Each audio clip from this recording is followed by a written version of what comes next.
كان بيحبها حب عبادة، وعلشان كده خلص عليها علشان ما تبقاش لحد غيره بعد ما فسخت خطوبتها منه. اللي حصل لشيماء عبد الكريم يوجع القلب ويورينا إن الدنيا ما فيهاش أمان.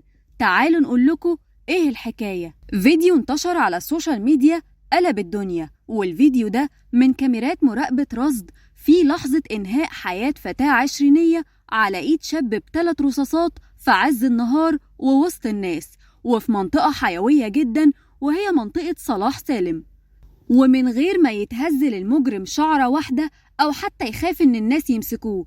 طب هي مين البنت دي؟ شيماء بنت عندها 24 سنة، بتحلم زي أي واحدة بالاستقرار والجواز، وكانت على علاقة حب بابن منطقتهم علي اللي عنده 26 من وهم صغيرين.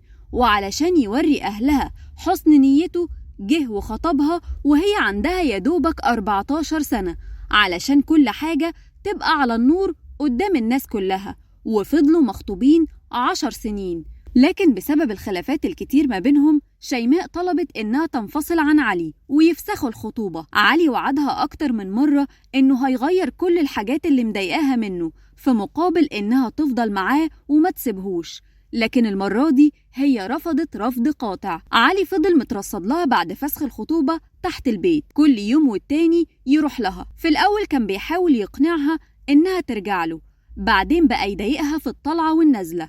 الموضوع تطور إنها كانت بتتعرض للتحرش اللفظي والجسدي كمان في وسط الشارع ومنه، وكل ده علشان تخاف منه وترجع له، لكنها كانت رافضة الموضوع برضه، وده اللي خلاه يعزم النية إنه يقتلها. جاب مسدس وحط فيه 3 طلقات وراح لها عند الشغل.